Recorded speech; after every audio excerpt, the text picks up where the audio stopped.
Foam rolling is another great warm-up tool to get our muscles and our joints prepared for the workout ahead.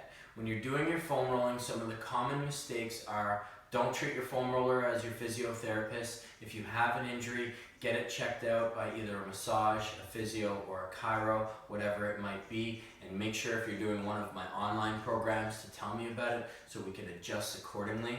Another mistake seen with foam rolling is people who go too fast with it.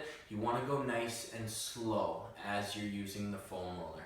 Okay, and the final mistake is people who spend way too much time on their foam roller. You don't need to spend 20 to 30 minutes foam rolling. You want to spend 4 to 6 minutes to use it as a prep tool to just massage your muscles a little bit and get them ready for the workout ahead. We're going to do 5 to 6 different foam rolling areas. So the first one's going to be our calves, then we're going to move on to our hamstrings, then we're going to do our quads, our inner thigh, our glute, and if you'd like to add some upper back in there, that's the 6th one.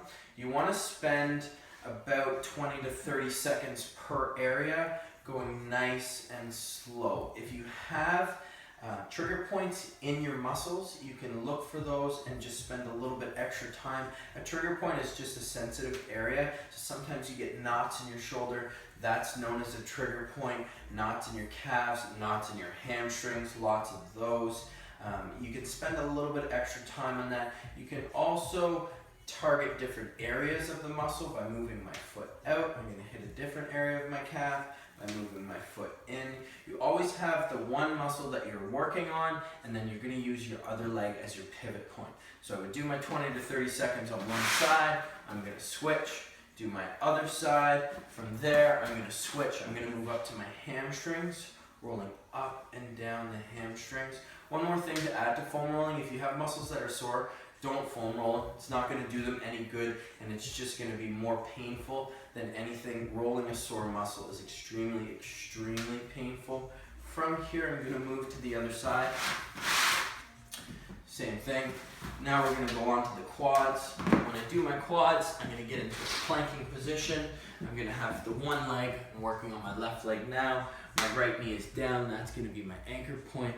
I'm rolling up and down like so. I also like to spend a little bit of time on my hip flexors, as that's usually a really tight area for most people, especially if you're sitting a lot. So I'll just sit right at the top of the hip and roll up and down nice and slowly. Then I'm going to switch to the other side. Same thing. I'm going to do my groins. For my groins, I flip the foam roller up. I have my knee on top. I'm in that plank position, and I roll in and out like so.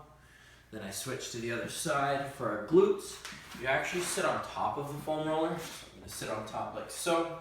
I'm going to bring one knee over top, and then I'm going to roll down into that glute.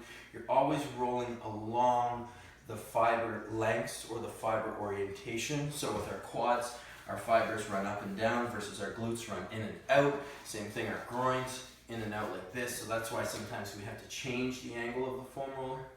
So I'm up and down like so, and I'm up and down on the other side. And then finally for our upper back, lie the foam roller, and we're gonna cross our arms. We're only working our upper back here, not our lower back. If your lower back is sore, the foam roller is not gonna fix it. So you have to look at other modalities as to what is causing that soreness and take those out of your life. So that's foam rolling 101. Again, spend 4 to 6 minutes on that foam roller. There's multiple different types of foam rollers. Typically they're blue, but whichever you have is great. And if you don't have an actual foam roller, you can use a tennis ball, you can use a softball, you can use a volleyball. Any type of hard surface is just fine.